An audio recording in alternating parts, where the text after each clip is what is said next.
Paper ने पढ़ी थी, कितना पढ़ा था? 3-4 लाइन है। प्रथम तो पर्याय द्रव्याश्रित हैं, क्योंकि वृक्ष की भांति समुदाय स्वरूप होता है। ये हुआ था। जिस प्रकार समुदायी वृक्ष स्कंद मूल शाखाओं का समुदाय स्वरूप होने से स्कंद मूल और शाखाओं से आलंबित दिखाई देता है, इसी प्रकार समुदायी द्रव्य पर्यायों के समुदाय स्वरूप होने से पर्यायों के द्वारा अवलंबित भाषित होता है। यहाँ तक हो गया था। तात्पर्य यह है कि जिस प्रकार स्कंद मूल और शाखाएं वृक्षाश्रित ही हैं, उसी प्रकार पर्याय द्रव्याश्रित ही हैं, द्रव्य से भिन्न पदार्थ रूप नहीं। ये देखा ना अंतिम पद कि द्रव्य से भिन्न पदार्थ रूप नहीं। भाई ये सिद्ध करना है इन्हें। यद्यपि पर्याय और गुण भी शामिल हैं, गुण पर्याय समझ लो, ये उत्पाद व ध्रुव के आश्रित हैं। माने पूर्व पर्याय का व्यय, उत्तर पर्याय का उत्पाद और बीच में एक स्थिति। ये ध्रुव तीनों चीजें हैं और ये तीनों चीजें अलग अलग नहीं हैं, एक ही द्रव्य के आश्रित हैं। इसलिए ये तीनों द्रव्य ही हैं। देखा, द्रव्य से भिन्न पदार्थ रूप नहीं। पदार्थ माने वही द्रव्य, दूसरा द्रव्य रूप नहीं है। माने एक द्रव्य के भीतर जो द्रव्य गुण पर्याय हैं, जो हैं वो ही पूरा परिपूर्ण द्रव्य है। पर्याय उत्पाद व ध्रुव द्वारा अवलंबित हैं। कोई पर्याय होगी तो उसका उत्पाद होगा कि व्यय होगा कि ध्रुव, क्या तीनों ही होंगे। थोड़ा सा समय से समझने की बात है कि वर्तमान में पूर्व पर्याय का व्यय है और उत्तर पर्याय का उत्पाद है। पूर्व माने पहले की नहीं, पहले की नहीं तो क्या होगा? ये दो है ना, तो उसमें एक पूर्व एक उत्तर, उत्तर के विरुद्ध पूर्व है, पश्चिम के विरुद्ध पूर्व नहीं है। समझे ना? पहले और बाद की नहीं है, क्योंकि बाद की कहेंगे तो वो बीच की पर्याय को छोड़ देना पड़ेगा। जो वर्तमान पर्याय है उससे पहले की और उससे बाद की, तो ऐसा नहीं लेना। दो ही पर्याय हैं, वर्तमान और भूत के अंतिम समय की एक समय की पर्याय। तो वो पूर्व पर्याय और जो वर्तमान पर्याय है वो उत्तर पर्याय। माने बीच में कोई गैप नहीं लेना। तो अपने कहते उत्पाद व्यय दोनों एक साथ हैं। इसका अर्थ यही है कि पूर्व पर्याय की अपेक्षा उसे व्यय कहते हैं और वर्तमान पर्याय की अपेक्षा उसे उत्पाद कहते हैं। ये व्यय नाम का धर्म और उत्पाद नाम का धर्म वस्तु में ही है। जो प्रवचन सार में 47 न्यायों का वर्णन है, उसमें जो 47 न्यायों के विषयभूत धर्म हैं, उनका ऐसा है कि एक धर्म है तो उस धर्म की वजह से वो पदार्थ उस रूप है। तो ये व्यय नाम का धर्म है, समझ लो आप। वो वर्तमान में ही है। वर्तमान में पूर्व पर्याय का एक पर्याय का कह सकते हो, पूर्व की अनंत पर्यायों का भी कह सकते हैं। व्यय होना ऐसी योग्यता इस वर्तमान पर्याय में है, माने उसके अभाव रूप। और वर्तमान पर्याय का उत्पाद माने होना ऐसी रूप योग्यता है। ये बात यहां कहना चाहते हैं।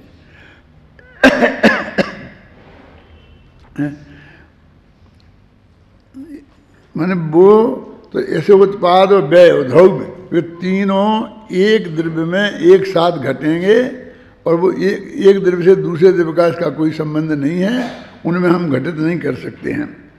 पर्याय उत्पाद व्यय ध्रुव द्वारा अवलंबित हैं।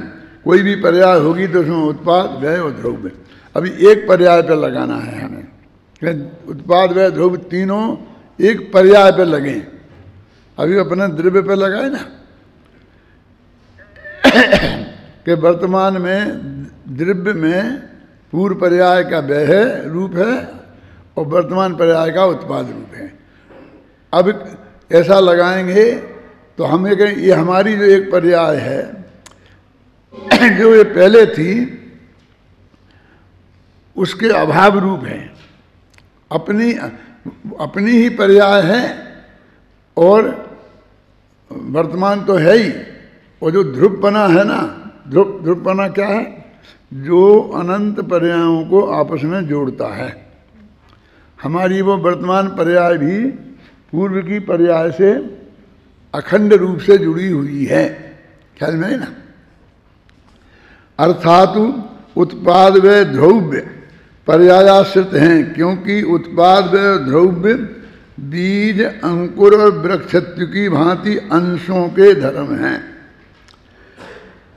देखो, बीज अंकुर और वृक्षत्व, बीज है और फिर वो अंकुर पैदा हो गया उसमें, और वृक्षत्व जो है वो बीज में भी है और अंकुर में भी है।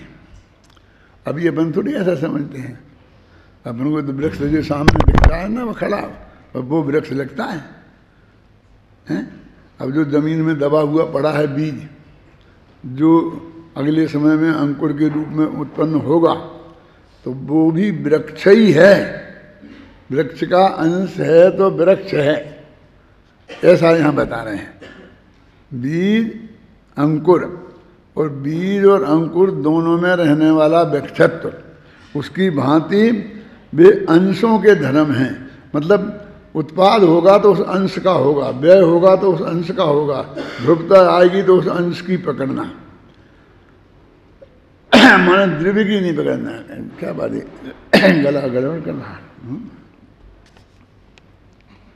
जिस प्रकार अंशी वृक्ष के बीज अंकुर और वृक्षत्व रूप तीन अंश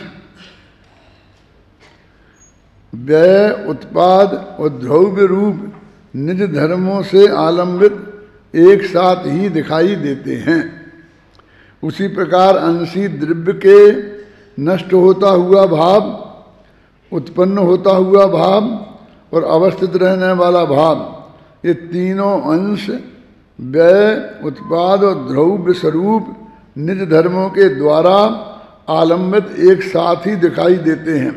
किंतु यदि भंग उत्पाद और ध्रुव को द्रव्य का ही माना जाए तो सब कुछ प्रलय को प्राप्त होगा। अब ये सब कुछ प्रलय को प्राप्त होगा, ये हमारी समझ में आना चाहिए। वो जो ये आपत्ति खड़ी कर रहे हैं ना कारण कि जैसे द्रव्य की स्थिति है वैसी यदि हम उत्पाद व्यय और ध्रुव की माने तो क्या हो जाएगा? सब कुछ प्रलय को प्राप्त होगा। पहला दोष क्यों? कि जब हम व्यय मानेंगे द्रव्य का तो द्रव्य नष्ट हो जाएगा, है ना। आप व्यय मानेंगे द्रव्य का लेगा ना तो सब कुछ प्रलय को प्राप्त हो जाएगा। यदि द्रव्य का ही भंग माना जाए, ये हो गया ना, तो क्षण भंग से लक्षित समस्त द्रव्यों का एक क्षण में ही संहार हो जाने से द्रव्य शून्यता आ जाएगी। कहते वो एक, फिर पहले तो कौन सा था? उत्पाद, फिर कहते व्यय, तो व्यय सब शून्य हो जाएंगे, तो सबका व्यय हो जाएगा एक साथ। ये जो समय सार में है ना क्षण भंगी वो कलश हैं कुछ सर्वशुद्ध ज्ञान अधिकार में, बिल्कुल इसी भाव के हैं। क्षण भंग का 7-8 कलश हैं, 8 कलश हैं। हाँ हाँ, क्षण भंग के प्रसंग से निज नाश करते अज्ञानी जन। तो वो ये कह रहे हैं ना कि अपना नाश क्या करेंगे? उनका नाश मान लेंगे वो, क्षण भंग में अपना एकत्व तो करेंगे। है पढ़ा, बोलो जरा उसका पद्यान हुआ।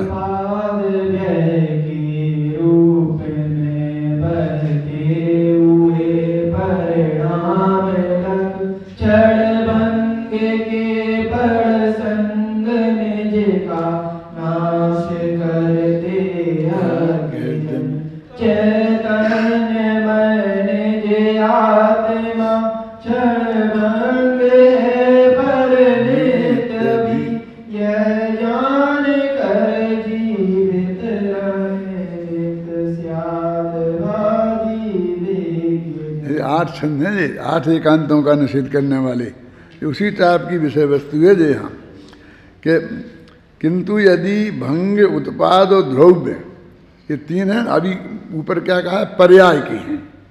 अब कहते द्रव्य का ही माने हम तो द्रव्य के ही होते हैं। कल मैंने कहा था कि द्रव्य का ऐसा मानते हैं, जैसे मैं खुद ही कहता हूँ पर्याय तो ये जो पलटी ना, उसे पलटने का नाम पर्याय है। तो पर्याय क्या पलटी, पलटा तो द्रव्य है, पलटी तो किताब है, ऐसा बोलते हैं ना, समझे।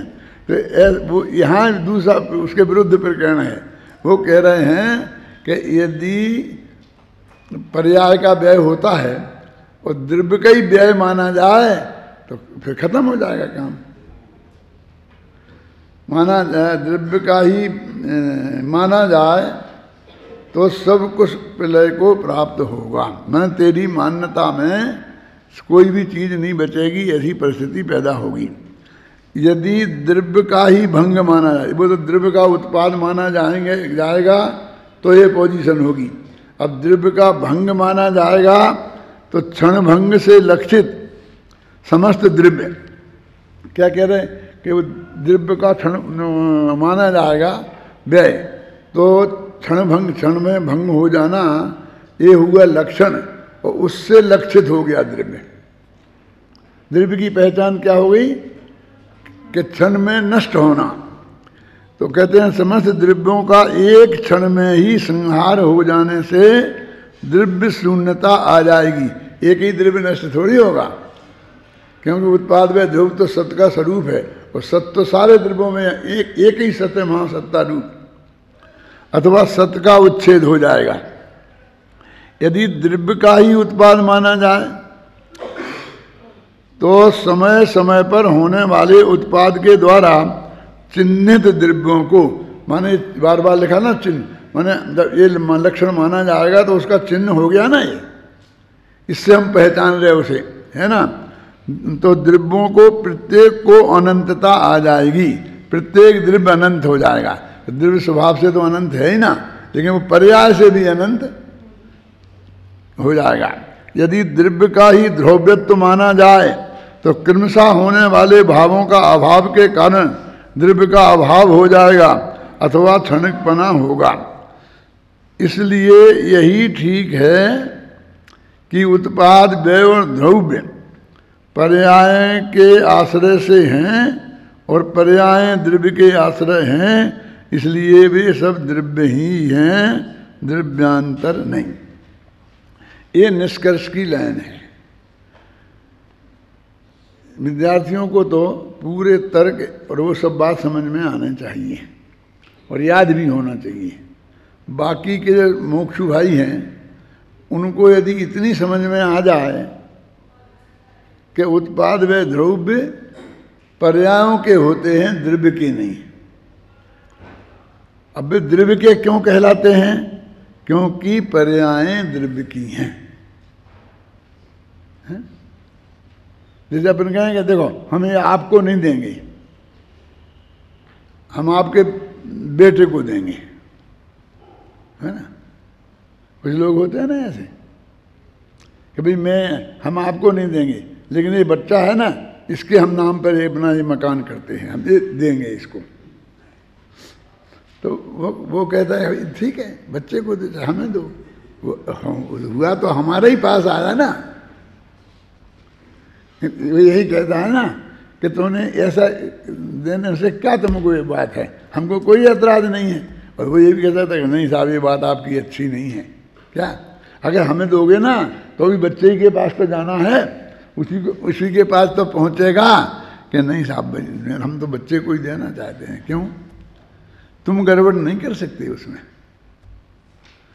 जब वो बच्चा बालिग हो जाएगा तभी उसको वो प्राप्त होगा, वो कुछ कर सकते। तुम चाहे बेच के खा जाओ, कुछ भी कर लो, अपना पुराना कर्जा चुका दो, ये हम ये नहीं चाहते हैं। हमें चाहते हैं कि जब वो हो परिपूर्ण, अब इसके लायक, तो उसको पैसा वो मिले और उसके अधिकार में हो। कि साहब ये खाता बच्चे का है तो उसे ऑपरेट करने का अधिकार कैसे है? क्या नहीं आपको नहीं है, आपको संपत्ति का उपयोग नहीं कर सकते। तो वो कहते हैं कि हमको क्या फर्क पड़ता है उत्पाद वे द्रव्य पर्यायों की हैं और वे पर्याय द्रव्य की हैं। तुम बेटे को देते हो, बेटा हमारा है तो हमारा हो गया, हमको कोई विकल्प नहीं है, कि नहीं साहब आप उसे निकाल के बर्बाद नहीं कर सकते हो, बच्चे को ही मिलना चाहिए। अरे तुम ये चाहते हो तो हम भी तो यही चाहते हैं। हम थोड़ी चाहते हैं कि सब साफ करके जाएं और बच्चा सड़क पे भिखारी बन के रह जाए। हम ऐसा थोड़ी चाहते हैं।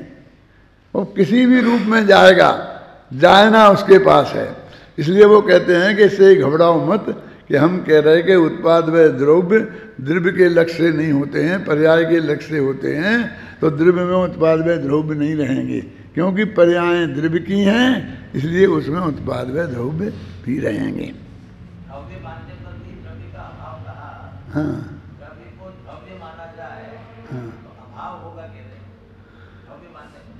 क्योंकि सबको मैंने पर्यायों को तो द्रव्य का अभाव हो जाएगा ना। द्रव्य को ध्रुव माना है ना। कहाँ कह रहे पढ़े, कौन सी लाइन पढ़ो? यदि द्रव्य का ही उत्पाद माना जाए तो ये नहीं ना।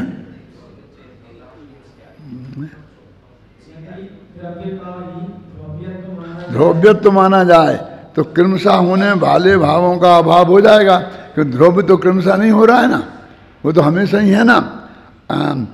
अभाव के कारण द्रव्य का अभाव हो जाएगा, क्योंकि ध्रुव्यत्व का तो अभाव नहीं होना, उसका ध्रुव्य का अभाव मानते हैं तो द्रव्य का अभाव हो गया ना उसमें। अथवा क्षणिकपना होगा, यदि उसको क्षणिक मानेंगे पर्याय के साथ जोड़ेंगे तो द्रव्य क्षणिक हो जाएंगे सब द्रव्य, और या पर्याय भी ध्रुव हो जाएंगी। सीधी सच्ची बात तो इतनी है कि द्रव्य और पर्याय एक क्षणिक है और एक ध्रुव है। अब यदि हम दोनों को सर्वथा एक मान लेते हैं तो या तो द्रव्य को क्षणिक होना पड़ेगा या पर्याय भी ध्रुव हो जाएगी। भाई ये है, तो इसलिए मतलब अपने द्रव्य गुण उत्पाद व द्रव्य पर्याय की अपेक्षा से माना, और पर्याय द्रव्य में है, माने पर्यायों के अभेद को ही द्रव्य कहते हैं ना। अपने परिभाषा भी है ना कि गुणों के समूह को द्रव्य कहते हैं, तो गुण और पर्यायों के समूह को गुण कहते हैं।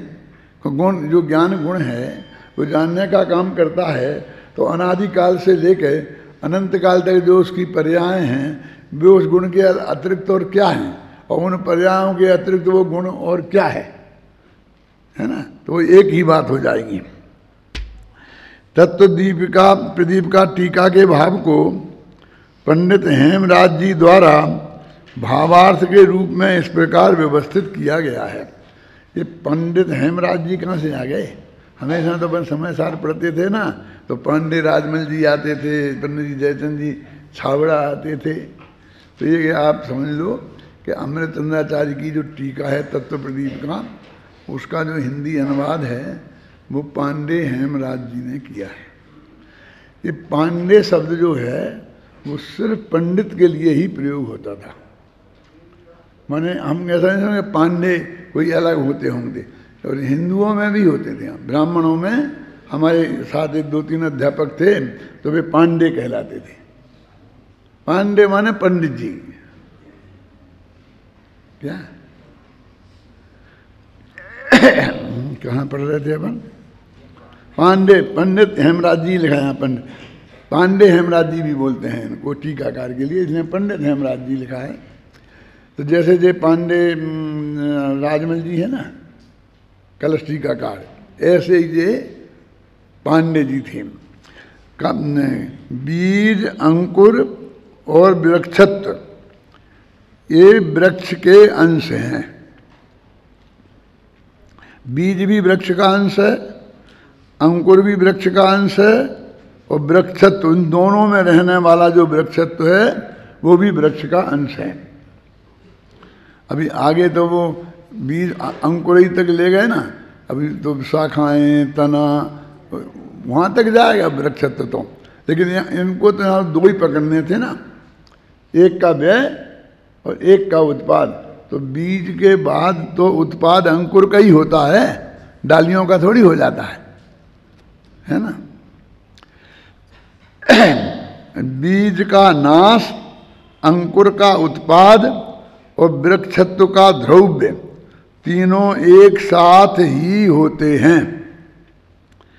इस प्रकार नाश बीज के आश्रित है, उत्पाद अंकुर के आश्रित है और द्रव्य वृक्षत्व के आश्रित है।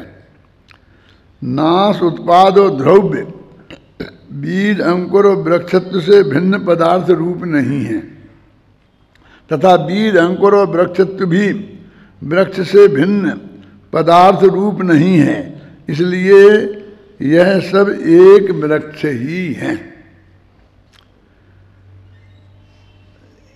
इनका समुदाय वृक्ष है और इनकी अंदर का जो भेद है वो भी हमारे ख्याल में आए, ये इस बात को इन्हें यहाँ स्पष्ट कर दिया।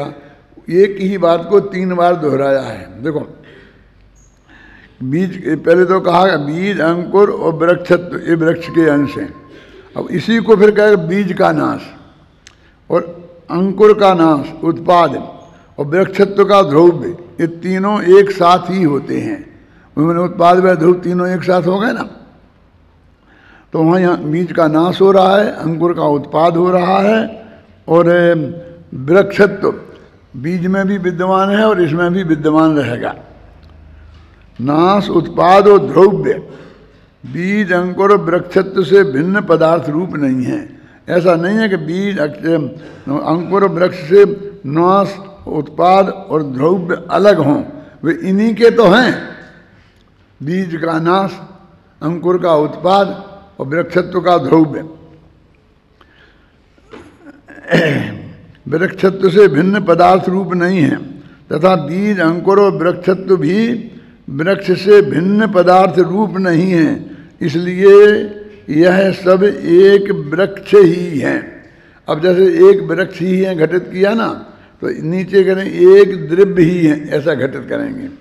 इसी प्रकार नष्ट होता हुआ भाव, उत्पन्न होता हुआ भाव और द्रव्य भाव, ये सब द्रव्य के अंश हैं।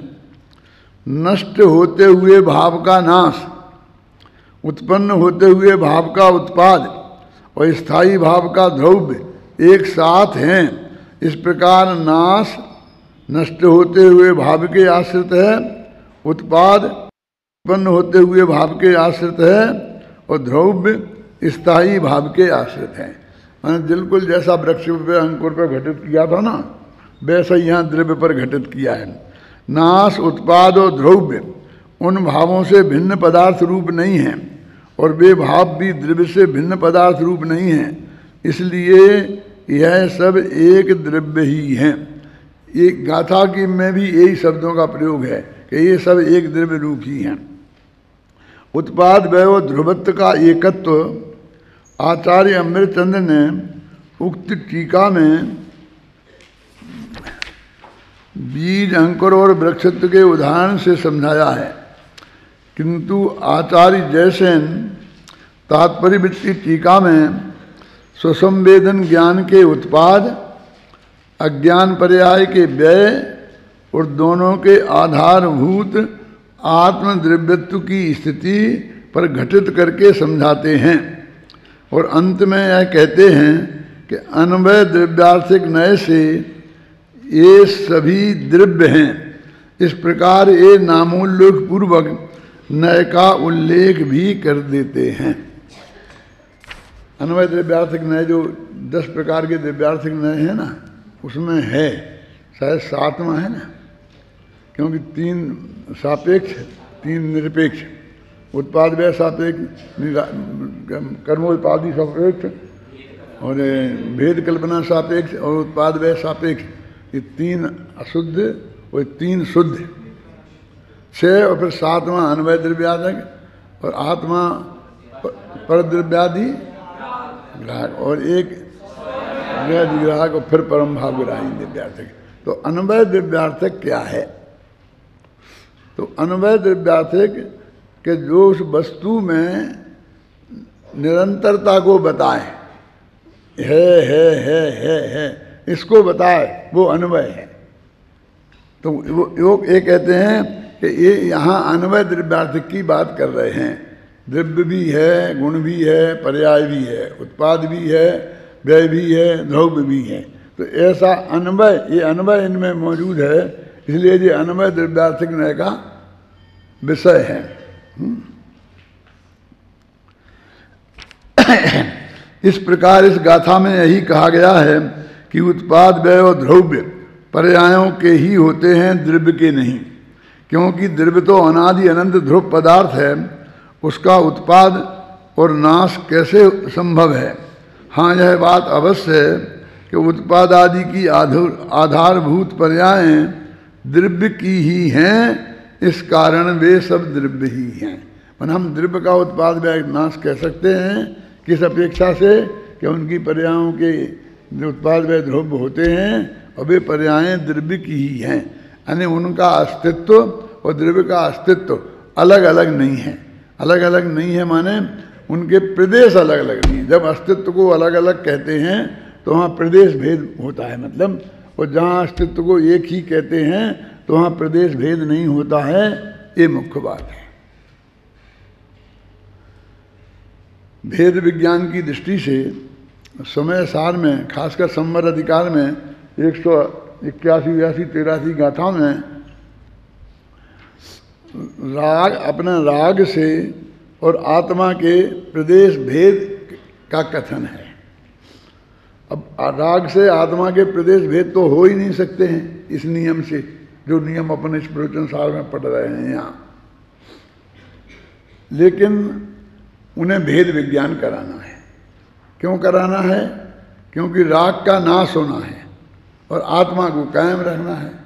यदि किसी आदमी को ये भरोसा हो जाए कि राग के नाश होने से मेरा आत्मा भी नाश हो जाएगा, तो फिर कोई आदमी ना राग को नाश करने की नहीं सोचेगा। उसे ये भरोसा होना चाहिए कि राग नष्ट हो जाएगा और आत्मा सुरक्षित रहेगा, तभी वो राग को नाश करने का सोचेगा। इसलिए वो कहते राग से यदि रंच मात्र भी अपनापन बना रहा तो फिर हम राग को नाश करने का प्रयास नहीं करेंगे। हमें कैंसर हो जाता है। अब हम जानते हैं कि कैंसर अलग चीज़ है और हम नहीं, हमारा शरीर अलग है। अब कैंसर निकल जाएगा और ये शरीर कायम रहेगा।